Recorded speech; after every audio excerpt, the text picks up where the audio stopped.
commencer le programme proprement dit. Je vais appeler, vous savez, l'apôtre dit tout, a laissé une église qui s'appelle la gloire de Dieu. C'est ça, l'église locale qu'il a laissée. Et dans cette église, il avait déjà placé un pasteur qu'il avait consacré.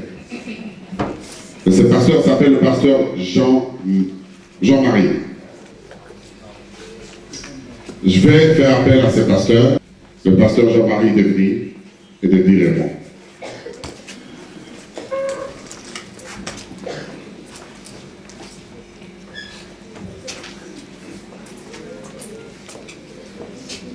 Shalom, peuple de Dieu.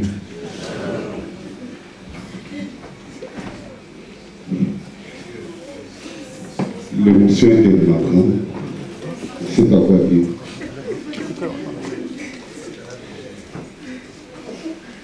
Cet homme qui est mort, l'apôtre dit, je l'ai connu il y a longtemps. Il a été un ami pour moi, un frère, un pasteur et un apôtre. Un ami, parce que je l'ai connu. J'ai déjà dépassé 55 ans, mais je l'ai connu, j'avais encore 12 ans. On est grandi ensemble.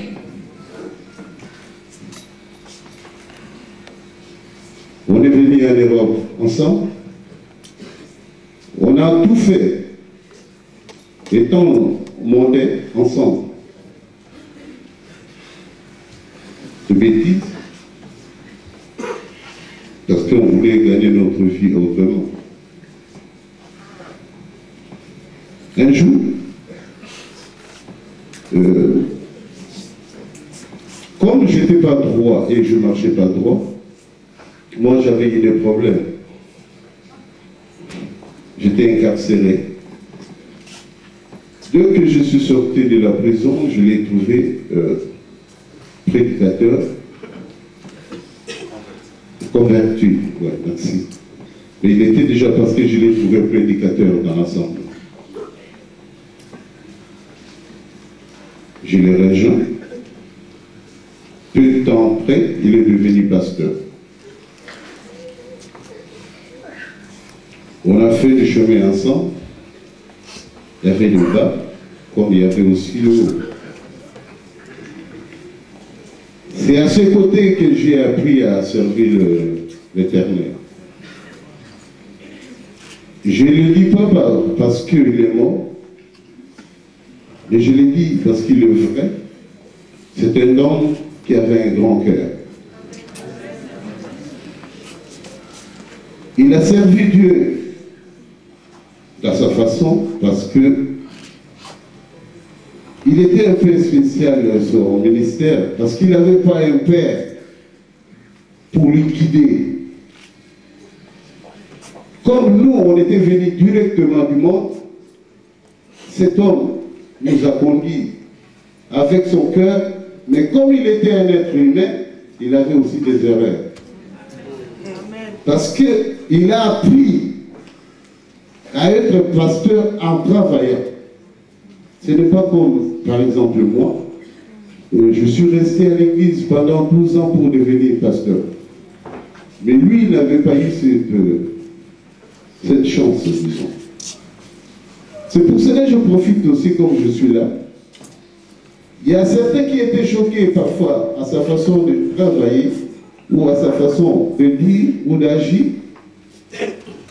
À ce nom, je vous demande de lui pardonner.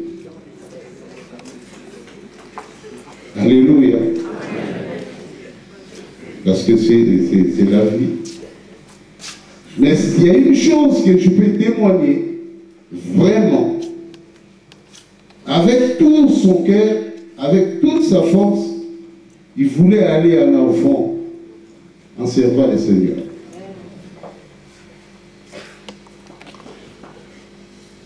Alléluia. Il avait des projets, tant de projets qu'il n'a pas pu réaliser.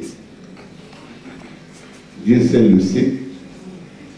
Étant ses fils, on est nombreux. Si on peut continuer dans ce ligne-là, ça sera fier aussi pour lui. Ça sera une fierté. Alléluia. L'apôtre est parti. Les lèvres continuent. Je profite pour cette occasion pour dire aux autres, même ceux qui étaient découragés, abattus,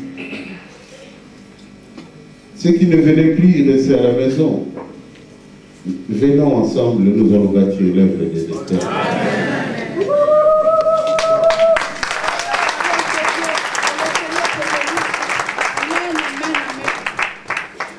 Alléluia. Dieu a fait sa volonté. On peut tout dire, mais ça ne va rien changer.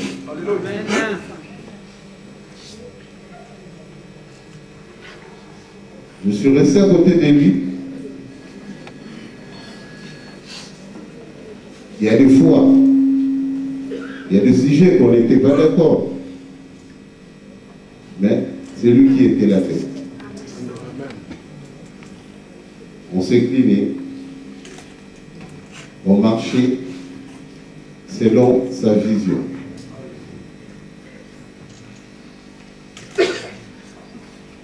Dieu a fait qu'il n'est pas là, il n'est plus là, parce que maintenant il est mort. Tout ce qu'on est en train de parler, on parle ça dans le passé. Ce qu'il avait fait, il avait essayé aussi de faire des affaires. Ça a marché.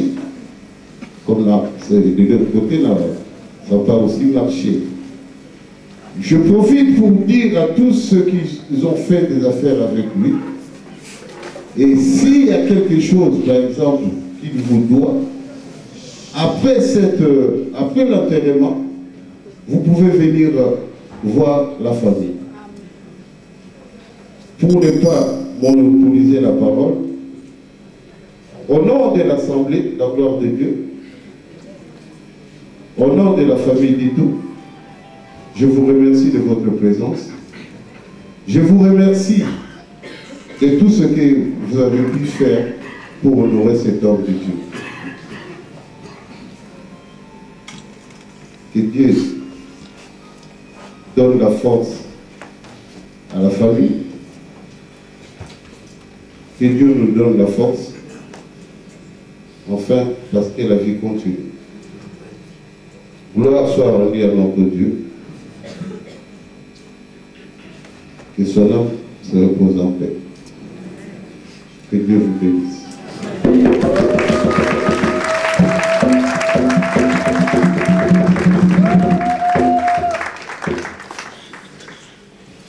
Je vais appeler aussi à son tour les jeunes frères, leurs petits frères, frères biologiques. Je vais appeler Roger Caillé. Je vais venir parler depuis de son grand frère.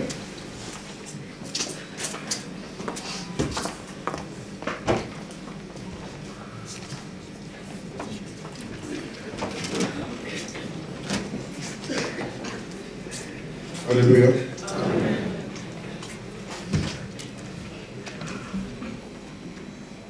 Nous sommes rassemblés aujourd'hui pour nous souvenir de la vie temporelle et éternelle d'une personne que nous avons tendrement aimée.